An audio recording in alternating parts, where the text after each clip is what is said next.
There are parts of Europe that have bigger metro transport zones, not just the national transport zone, but bigger reaches of their metro, their subway, their bus feeding the subway services than the country of Ireland. Exactly as Amii was saying, you could get, if we had tackled this as most of the Western European countries have done and put transport infrastructure in place, we would be getting out of bed in Castlebar and going to UCD in an hour and coming back in an hour in the evening. What that does is it also takes out that pressure on the cities and revives young life in the towns and villages of rural Ireland. Now that's a solution that was there for when the cost of putting the infrastructure in place was considerably less than now. The other, I do agree, all the points that are being made, and what I see travelling around the world, you don't actually have to go up, but there are better ways of more intensive urban developments. Yeah. But the other really big problem is the planning process, where getting something from greenfield to actual build it seems to be more convoluted than in any other country that I come across. Well, and when you talk about the obstacles. Yeah. Transport, there was another proposal, kind of a very major proposal, vision, shall we say, about exactly what you're talking about in Metro, or very similar to what you're talking about, to be done by the man that did the Metro in Madrid. Transport Authority didn't want to know. Our plan is the plan, and no. And Madrid built their metro at less than 1/3, I think, of the cost of similar costings on our metro, which remains unbuilt. Yeah. But I mean, these visionary types should sometimes be listened to. Anyway, Elaine is right. Build up new homes and preserving the environment. The latter is the most important. Housing, adding another story to the existing housing stock, has potential for hundreds of thousands of new spaces in areas where they are most needed. And that comes from Tom Duffy, who's an architect. Another says, rehousing, we're heading for serious civil unrest. Why are our borders open to non-EU people during a housing catastrophe? Oh dear. There are houses with 47 people and 7 to a bedroom, which is illegal, but there are no inspectors. Why is everyone so afraid of building higher? My son lives on a 14th-floor apartment in Singapore. Grand. Another one says, how small is size difference between a co-living unit and a grave? Well, I think there's a considerable difference, though. Mind you, you might, 6 if foot it were versus 6 tall metres. enough, feel a bit imprisoned, shall we say. Now, we'll move on from that. And the Sunday Times today, very, very... as I say, I think we knew most of what was going to be here before, but kind of this is official.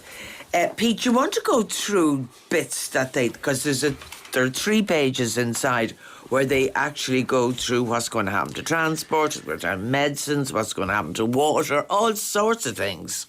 Yeah, I mean, I think it's interesting this. I mean, the Sunday Times never undersells its own exclusives, let's say. So, it's described its own bombshell dossier here. And you always want to see, are the other outlets really picking this up? And the answer actually is they are. I mean, this has now appeared on the front of the BBC website and all the rest of it. This is an important document. This looks like it is a scenario document that's been generated by the Cabinet Office right at the heart of the British government. It's not actually saying what they think is going to happen. It's saying what they think could happen, and it's designed to inform a committee that's trying to mitigate these problems. But the scale of the problems is quite remarkable when you look at it. I mean, sure, we have heard them all, but it kind of collects them all together and makes you realise that right at the heart of the British government, there is an appreciation of the scale of the no-deal Brexit problem, potentially. Now, I actually don't think anybody knows how serious this problem is. I mean, it could be anything from far less than we think to far more than we think. Right? I genuinely don't think anyone has a handle on it. But what we now know is that right at the heart of the British government, they know how serious it could be. Right. And how will that be taken by Boris and Dominic Cummings? Because they were given out to the civil service a week or 10 days ago and saying, get your heads changed, because it is believed, rightly or wrongly, that the civil service would have been Remainers, and behave yourselves and get positive about exit. In Brexit all truth, we don't know. And one of the things that's so remarkable about this, I mean, I've been here now for nearly 20 years, but I mean, I still know the kind of what you might consider the sort of 5 or 6 top political commentators in Britain on this subject, and I'm reading them avidly, and they all differ on what's going on with Boris and Dominic Cummings, what the strategy actually is. Is it to take the EU to the brink to try and get a concession? Is it just to ram the thing through and hell with the consequences? They absolutely do not know. And I don't think any of us do. But I mean, playing with fire doesn't even come close. I mean, it's not just the consequences. For this island, of course, the real problem are the consequences that are potentially in this document. It's all of the possibility of shortages and delays and data problems and increased crime and problems with online commerce. It's all there. There's masses of it. But from a British point of view, there is also a really serious risk of a constitutional crisis, and there is a really serious risk of violence spilling onto the streets. I believe. You believe what I'm watching now. Yeah, from here. Yeah. My goodness. Amii? Yeah, I totally agree with you, Marian. There's nothing really, I think every time we've been talking about this, we're talking about the fact that there's going to be shortages. My concern would be that a lot of what they've talking about here is going to spill over here as well. Like, the tariffs that they talk about on food, different problems like that. The islands with the export-import relationship that we have, a lot of these problems are actually going to be Irish problems as well, which will be hugely problematic. And, considering we use the UK as a land bridge to get onto Europe, if they're talking about 50 to 70% delays at ports. Yeah. Now, though I did see, and I'll come to Eoghan, and I saw an article today to say that getting there by sea will be ramped up from here. I saw that as well, that they but it's, I suppose, but in that report, I'm not sure which page it was on, but it does say that, for perishable goods like seafood, which we would have a market for and a good market for, that's still going to have to go by land bridge because it won't be fast enough. So, it will be a solution, maybe a possibly more costly solution for certain products, and we certainly should be looking at and investing in those, but it won't be the solution for all the products that we're sending off this island. And I suppose, well, in relation to food, the problem for, let's say, the beef in particular would be with going into the UK is that problem doesn't come on the 31st of October, it comes on the 1st of October, because any animals that are processed from that point in time, they're going to be hung, they're going to be ready to go. Yeah, so were you listening to the programme last week, and did you hear the remarks? Oh, I did, yes. Dara's remarks, yes. I suppose Dara, right, he writes some days one day, and some ways the other way. But no, he was very clear in his view. He was clear in his view that I would disagree with his view that the sector has no future. I think that there's a number of different things, particularly the number of jobs on the island is really important, and the fact that one of the main things that you could say is that beef is a product that we produce on this island. We produce it really well to the absolutely highest standard. It is a big employer. It contributes to the economy, and there's tracts of land in this country where we can't produce something else. They, but if you can't continue doing it at a loss. It's just not possible. In any business, beef has never been produced anywhere except at a loss. If you don't have huge tracts of land, if you can't use growth hormones or, like the likes of products that they use in South America or North America, that, and that's the problem why we have all this argument about why we shouldn't import products. They're not to the same standard. And I would go back to consumers on all of this. The consumer, we say we want this, we want it to have a numerous claims on it, but ultimately we don't want to pay for it. So if we want to put these huge standards on our food production, then either we have to subsidise it. Like we subsidise things so that we can affect behavioural change in people that people don't want to have to pay for, but they need to make those changes. The same as any subsidy or grant that's given out. But if this goes ahead, if all that stuff in the Sunday Times today comes to pass, I mean, you say that we're great meat eaters. That's very true. 40%, is it, of our beef goes to Britain? 50. But we export 90% and 50% of the 90% goes to Britain. 90% we export. But I suppose the thing is, well, there's another... So in other words, the 10% is flip all used to anybody. But we produce beef. Let's say if you take the report that came out, the climate report that came out last week, they do say, okay, fine, there is a call to reduce beef production. But there also is a concern in relation to carbon leakage in that report that says our temperate climate is the best place in the world to produce grass-based beef and dairy. So what they do not want is they do not want our production cut to be replaced somewhere that will actually be a bigger environmental damage. And the other thing as well is, like, it's come up during the week about the retailers. Lidl is in the paper this week saying, you have to pay for it. You have to pay for no deal Brexit. If we're buying something in the UK and we're exporting it to Europe, you're going to have to pay the tariffs. So the supermarket, the big player in this, that nobody knows how much money they're making, is taking a stance. I'll come back to that in a second. Malcolm.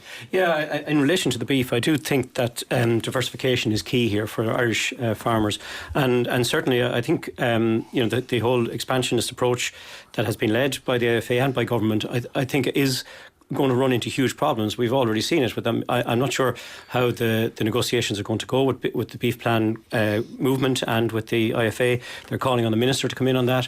I do think there's opportunities there too. Gas Networks Ireland have recently began processing and compressing gas that has come from biomethane as a byproduct of the dairy and cattle industry, and I do think there's an opportunity there to produce gas, to run our bus networks, to run our public transport, and to get that value added from it. But ultimately, and what would be the basic? What would the land produce? Well, the land would still produce beef and dairy, but I still think it has to be reduced, and we think it has to be reduced greatly. I don't think, I would absolutely agree in the sense that that consumers need to be aware that that the price we're paying for food is continuously dropping. Our income that we spend on food is continuously dropping, led largely by the supermarkets, and we're looking for. I do think that we need to absolutely give consideration to the value added and be willing to pay for a product that is not below the cost of production, that farmers are getting at the very minimum the cost of production out of what they produce. We're the fifth biggest exporter of beef in the world. It's hard won. It's we're hard work over decades and decades to win those markets. We should not be thinking about throwing them all up in the air over the considerable difficulties that the single biggest market we're going into is now possibly being shut off. There's been talk of 70% tariffs on it, all of that sort of stuff. We need just to find new markets, and we also need to continue doing what we do really well, which is produce high quality beef and market it well around the world. The environmental damage in other latitudes is much higher than ours. We are the solution to the environmental problem, not the cause of it. And if somebody came into this studio and sort of said, well, maybe we should get out of pharmaceuticals or software, because they're the only two things we do more exports of than agri-food, there would be shock horror, and I'm quite astounded, not just in this studio but over recent weeks, that legs have been taken to this debate as, should we be doing beef in the first place? Of course we should. It's what we do. It's what we've been doing for 30,000 years, so let's keep it. We've won those markets. They were hard won, and let's keep them. Let's find new markets. It happened with lamb. It happened with some of the other agricultural products. It's not going to be easy, but in a way it could be a blessing in disguise, because when you become over-dependent on one market, a big catastrophic jolt like foot and mouth in the early 90s can cause undue hardship. The key to successful trading is spreading your bets over several markets. This is our challenge and our opportunity for the production of beef. Right. I don't know. I was involved years ago for something for the Department of Agriculture to try and establish that question that's being asked at the moment, the cost, what's paid to the producer, what they get from the factory, and then where the money ratchets up. And I remember starting off on it, and we had very fine people assisting us and all that. Couldn't get an answer. It's a very difficult one, Marian. Now, in America, if you're a producer in America, the USDA does do a wholesale to retail price, so the producer can see how much they're getting paid, and they break it down into different cuts and vegetables, and it's a very comprehensive. I'm sure there's a lot of work that goes into it, but we've been looking at this for years. In I suppose, jealousy, looking at kind of being able to see the value, because there is a lot of misunderstanding. Different cuts of meat have different values. They're going to different markets, and And you know what I mean? It's very much not cut and dried. You know, I get this and you get that, or the farm producer pays this. I read it with astonishment that you're not allowed to say what the factory paid you for your beef. Farmers are not allowed to set prices as such. The consumer, and this would be a major problem, that that farmers would believe that the consumer, the competent authority for consumers are not being fair to them, that they are only protecting the consumer at the end of the chain, that it's cheap food and keeping the price of things down. So then that is not true. The supermarkets can set their price, the processor can set their price, but the farmer is a price taker. Yeah, but I mean, does that have to be a secret? Well, the farmer can say, well, we publish the price of, you know what I mean. Farmers would, you know what I mean, would, you know, in the March you can see what the price is. The factories would, the department does collect factory prices, but it's an average price, so there's no spread. And farmers would like to see that they could see the spread of the lowest and the highest. This would always be an issue. Why can't they?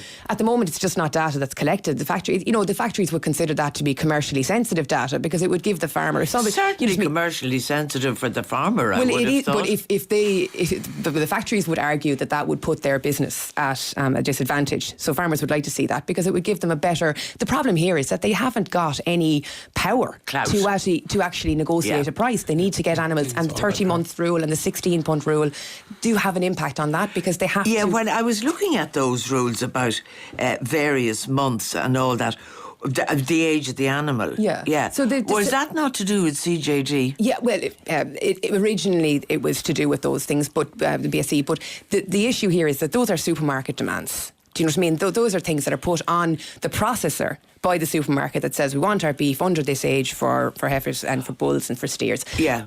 But it does put an artificial time limit. Okay. On when the farmer can sell it, so he has to sell the product before this age, which does impact on their negotiating power. Okay, Pete. Yeah, so there's a branch of economics that really started up in respect of development economics, when people were looking at fair trade with what we then called the third world. And that branch of economics has been going for about 20, 30 years now, where it really has started to look at, is it actually possible for people who are purchasing off, you know, disparate companies or sole traders like farmers, is it actually possible for large companies, even in a competitive market, to just take the lion's share of the surplus? Right? And pretty conclusively over a period of time, the answer to that question is yes, it is. So the excuse that, oh, these are just the market prices, doesn't actually wash. You can pay just the market prices and still be screwing someone. And that's what that economics shows. So it's perfectly legitimate for people to complain that they're not getting a fair share of the surplus, but to see the concept of fair trade actually appearing within our own domestic economy, given where it all came from and how that argument started, is kind of fascinating. I do want to throw a slight spanner in the works, come back to what Owen was saying, though. I mean, you're totally right about the hard-won market. One feels enormous sympathy for any set of enterprises that are struggling in international markets and have fought over years and years and years to establish them. But the truth of the matter is that it's changing, and there's nothing we can do about it. We are discovering quite how big the food industry is as a polluter, and stuff has to change to deal with that. Now, of course, the point made earlier is absolutely right. We want it to change in a way that doesn't mean we just sell the pass to, you know, places that are producing beef that actually have lower quality and have worse environmental standards.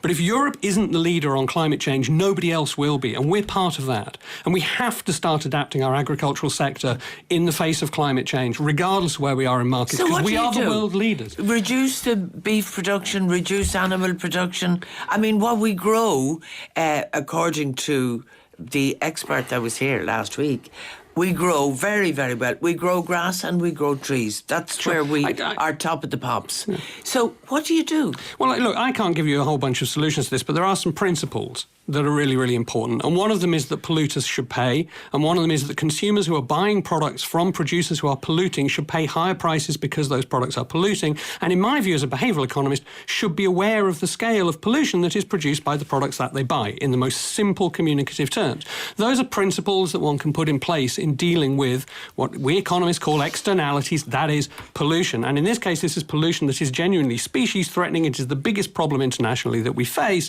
and we have to face up to those realities now. There's no way of dodging them. We can't simply say, look, we'll just carry on because we're a small country and that's okay. It's not. We've got to start changing what we do. But do we initiate the change unilaterally? And that is the big question on all of the environmental questions where they have an economic value. Does somebody stand up and say, we're giving up our economic advantage unilaterally and then watch other people move in on your markets? You're right, we should be initiating the change. Europe should be advanced. They should be the beacon for the rest of the world.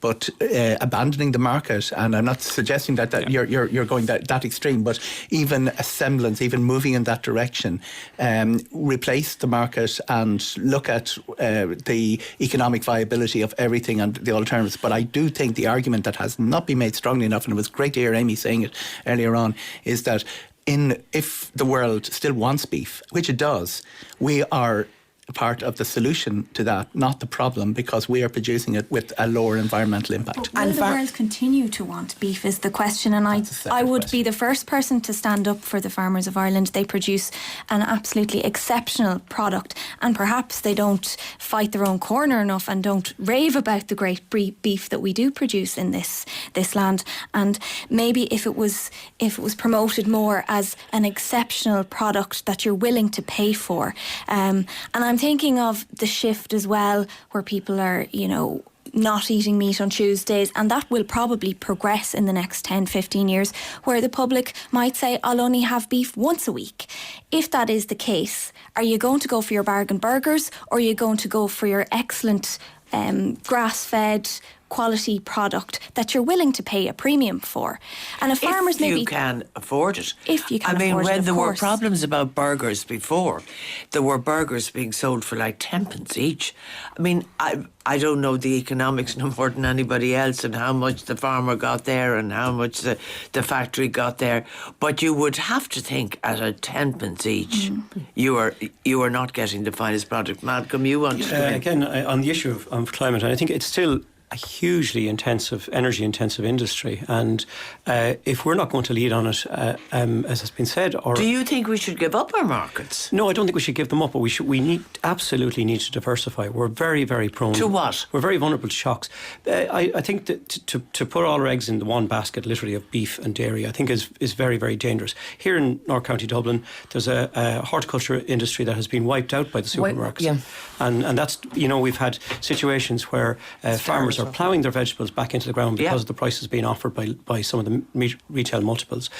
But there's opportunities in other crops, in energy crops, in hemp. Like what? Hemp is one of those. Well, there's a call in there saying the industrial potential. Hemp cultivation is an obvious area to explore.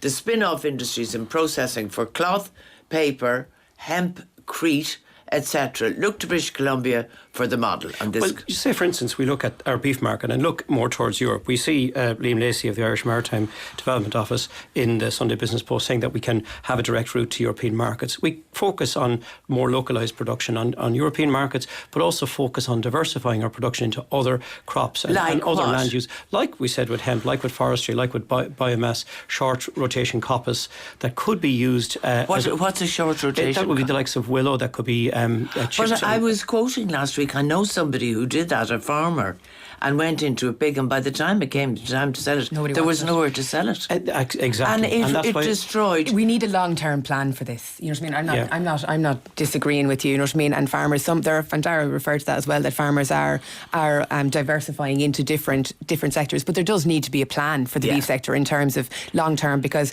there are parts of this country you can't grow any of those crops, and Europe recognises the fact that having animals, sheep and beef on these areas is actually hugely beneficial to the fauna and flora of the region. OK, we are going to take a break. With us in studio today, Amii McKeever, Malcolm Noonan, Elaine Loughlin, Eoghan Corry and Professor Pete Lunn. And we'll be back after this.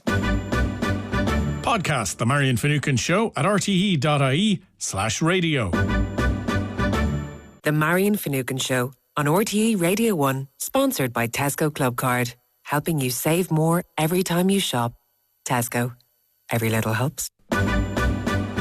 Welcome back to the programme. Now, before we move on, a couple of calls that come in. Harry Crosby's proposal is not a complete solution, but one of many solutions. Our problem is closed minds to solutions that we haven't thought of ourselves. We need to embrace change for our future generations. And another one says, outrageous proposal, Marian. Dublin Bay is a hugely important area for birds. Total ignorance of the environment. Haven't we done enough damage already, especially when we have so much land available to build on already? And that comes from Shank Hill. And another one says, Marian, Owen Corry is right on the money. I'm fed up with the loopy greens attacking our world-class beef industry. Order a steak and be proud. Loopy greens? Yeah, that's us. OK, listen, we're going to move on because it's summertime, it's holiday time. People look forward to their holidays. People are doing a lot of flying, which of course isn't good for the environment anyway, but we leave that aside for the moment. And Ryanair have taken out big ads. They had full page ads yesterday about this upcoming, well, we think it's upcoming strike with Ryanair. Your take on this, Malcolm? Did you read the ads? Yeah, so we were talking about this. The ads were interesting. Certainly not terribly familiar with the whole nature of the dispute. I know the unions have a different take on it, and the ad claims that less than 25% of the Foster Union members voted in favour of strike action, but it was reported that 102 of 109 pilots actually voted in favour. Now, Eoghan has will have a more nuanced take on that. I suppose I just have to put the question now. We are talking about environment and climate. Are we looking at the beginning of the end of the low fare model? And I think that's something. It's a bigger question, but I think these. But in terms of Ryanair, they've moved. They're recognising unions. They are. It was like It has crossing taken the time, Rubicon. yeah, it has. And would you give them any credit for that? Certainly, I think they're probably new to this type of industrial relations, and I think it's excuse the pun, a new departure for them. But they will have major challenges as the whole airline industry shifts. And again, I'm not terribly familiar with the runnings of that, but I do think that there is a major challenge for the airline into the future. Oh, no, I think you're not that nuanced. Reading your notes. I am. Just the statistic that Ryanair use is slightly spun. It's 25%. They have 180 members. They've just over 500 pilots. So they've taken the number who voted and said that's 25% voting for the strike. What has been interesting in the last 12 months is that the trade union IALPA, represented by Forsa, have increased their numbers, and largely this is what has been going on. When you quantify the Ryanair operation across Europe, there's a very, very small number of people, like the 102, 108 people, for against the 4,500 pilots they have. The backstory here is Ryanair recognised the unions because the growth is what drives them, and they were looking at the big markets that they just need to get a bigger reach into. They only have a 7% reach into the huge French market, and with French labour law, they decided recognising unions would actually make them a player their path and make it possible to base aircraft there. Scandinavia is another one. I think if they think IALPA are troublesome, wait till they sit down with the French unions. But I have heard the good Mr. O'Leary talking about air traffic controllers in France. He's not an admirer. They actually caused more strike damage than IALPA, than their pilots in all the different strikes last year. The French air traffic controllers. The other interesting thing about French air traffic controllers is weather delays go up on Saturday and Sundays. If you go to aviation charts, all the thunderstorms take place on Saturday and Sunday. They lost 1,200 flights last summer. Back to what's going on this week. IALPA have a strike, or sort of team tagging with a British strike on Thursday or Friday. That's really at the core of this. We had a mediation process with Kieran Mulvey agreed last September. It was effectively abandoned live on air in one of these, I think may even be this studio, last week. And what we've seen since then is a little bit of throwing the blame in each direction. But the big picture is that Ryanair will probably get back with them and work out some sort of solution to their very technical stuff, the 30-page technical documents that are being... What is at the heart of it? I mean, in their ads, they're saying that they're the highest paid pilots in Europe. And they got a 20% increase very recently. And they went back on pay again. And the pay, you know, a union, in this day and age, Marian, a union doesn't go in and say, I want a 100% increase. It all comes down to standby basic pay, demarcation, duty pay. It's all this sort of, and they didn't cost it. So when Eddie Wilson went on Morning Ireland the other morning, some listeners would have heard him, he was saying they're looking for more than the Taoiseach. They're looking for 350,000. He was actually costing it out.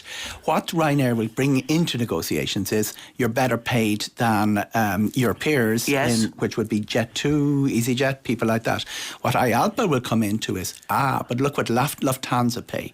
And that's where it gets really complicated, because Lufthansa have a big international long-haul network. Their short-haul is only a small part of the operation. Right. And their the average pay is really difficult to actually put up against a Ryanair's basic. Ryanair have one type of aircraft, 737, Boeing 737, short haul. It doesn't fly further than the Canary Islands, and that's where the comparisons that we've been hearing on the airways are all so confusing. And the oldest rule in politics is, if you can't convince them, confuse them.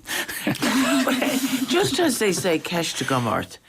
You know, there was such bad feeling between the staff at Ryanair, or the non-staff at Ryanair, and Ryanair. It sometimes feels just like personal.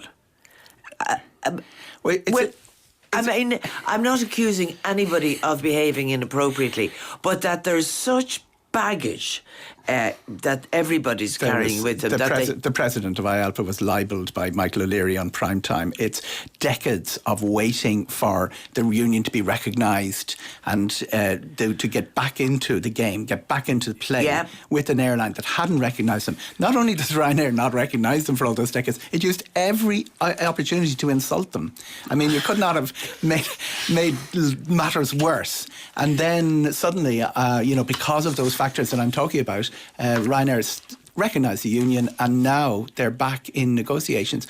And the biggest problem is it's a public service union, forces a public service union, and they're faced towards one type of airline, which is what they negotiated with over the years. Aer Lingus, same with BALPA, British Airways, the Germans with Lufthansa, the traditional. But we all know that if Ryanair had been unionised in the 90s, it would not be here now. It would not have been able to cope with the demarcation, the technical, the staffing levels, all of the hands, the bureaucracy, the way airlines were entangled. And airlines that got government Joneses every now and again could get through that. And that really, if you were to sum up in one line, what's been going on this week is we have a 1970s, 1980s model of how pilots should be regulated. You know, IALPA said there's no pay structure in Ryanair for pilots. This is an airline with 4,500 pilots, and it's the most successful. It's going to overtake the Lufthansa group, the entire Lufthansa group this year. It's 3 times the size of British Airways. Of course it has a pay structure, but you have this small group, and it be the 102 who are voted or the 180 who are members, lecturing Ryanair on their pay structure, and that doesn't augur well for meetings to continue in any sort of civilised manner. Pete, you're the expert here on behaviour. Well, I mean, it's... You can, maybe I'm wrong, but you can feel that there is such fury on both sides, each with the other. Meanwhile, the poor traveller, the fella that's working in London during the week and going back, there are all sorts of people so discommoded. I've greatly enjoyed listening to Eoghan there as a behavioural scientist. There are many phenomena that are coming out sentence after sentence. I mean, absolutely. And I mean, I've been a striker. I've been in management trying to deal with a strike. I've been a journalist reporting strikes. And one of the things that's amazing about strikes is what comes out into the public domain is this tiny, tiny little tip of the iceberg of all of the resentments and arguments and personalities and, grudges and arguments about fairness that have been going on over years and years and years. So it's really interesting and entertaining to hear a little bit of the inside there. Having said all of that, when I see people with 6-figure salaries holding out for more money in the economic times we live in, and the victims of them holding out are people who don't have anything like that amount of money. Regardless of all of those intricacies, I do not have a lot of sympathy for them. For the pilots. Yeah, they're extremely well paid, and they're holding a whole bunch of the public to ransom. And whatever the intricacies of that are, it takes an awful lot for me to have sympathy with them. And as of now, I have seen no decent argument to have any. Elaine? Yeah, I think one of the most important things in any dispute is winning the publicity war or the publicity battle, and certainly Ryanair are ahead in this one.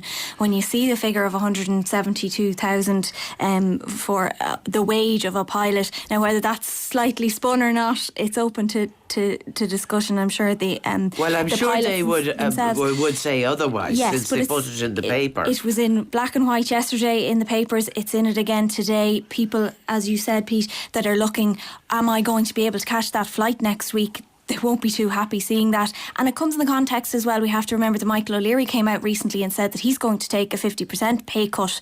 Now, he'll probably come home with around €1 million still next year when you count his bonus and his pay.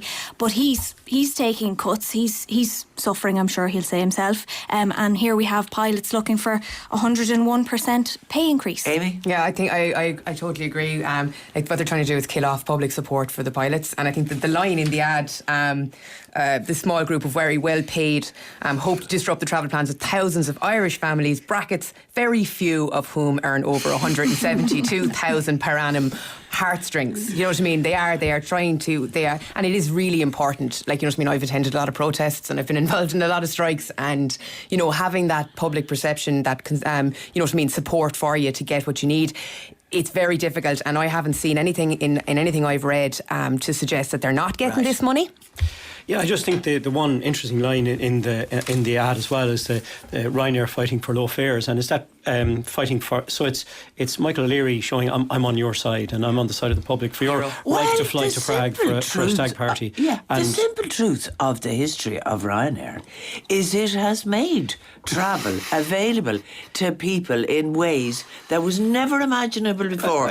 When I was working in architecture, which was very, very, very, very, very long time ago, to go to London, return with Aer Lingus, oddly enough, exactly the same price as British Airways, was £216. The problem here, and we spoke about it with the externalities, Pete spoke about it in relation to the beef industry, and we're not paying for the true cost of aviation or air travel, and then again, it's going to meet up with the climate challenge, as we've said as well here. Yeah. And that's the reason I posed the question: Are we looking at the beginning of the end of the low fare model, that it may end up crashing into this type of challenge? I have another idea. Are we coming to the end of the public giving out stink about Ryanair? We may have achieved something in the last week, which I did not expect, that public opinion would swing on the side of Ryanair against somebody. Again, when you look at people who had a genuine cause, the nurses put 40,000 people on the streets. The way the dispute was covered, and it'll cost too much to give them any extra money, and compare and contrast with what we've seen in the last week. It's not 1913. These guys are more in common with William Martin Murphy than they did with Jim Larkin. Steady on. Now, that's a bit over the top. I mean, that's what unions do. Unions negotiate pay and they're doing their conditions job for their and playing to their strengths. And the real they will not have the impact on the flights. They don't have the critical mass. They may at some time in the future have the critical mass to actually impact Ryanair's schedule, but only about 10-15% of the flights will be impacted. And you figure that that the way they manage the logistics of these things, that the flight to London may suffer, but they'll keep the holiday flights flying. Particularly if that's Balpa, very good Balpa psychology. although Balpa may be solved before then, but they will protect the sun routes, and they're the ones who are freaking out. They're out of the country, their communication channel from home, and they're trying to get home to go back to school. I'm not sure the children are trying to get home to what the mommies are. Oh, there's a great commitment in this country to education. Well, we will see what will happen, but that is a clever use, if you want to win the war, so to speak, that you protect the people that are kind of down the food chain in terms of strength. They will do that anyway. They've managed to fly through all the strikes, and there are other unions lining up. The Spanish, the Portuguese, the Italians, because you've got in so many markets, you've got this mixture of different unions with different political allegiances. It's what they choose to do. They knew the dangers, and they knew exactly who they would have to deal with, and they're managing their way through it all. The end game is that Ryanair needs to grow at the big growth figures we've seen in recent years, not just 7-8%, back up to 9, 10, 11%. Wow, it's unimaginable. And it's only by recognising unions they'll achieve that. Okay, we will leave that there for the moment, and we'll take a break. Podcast The Marian Finucane Show at rte.ie/radio.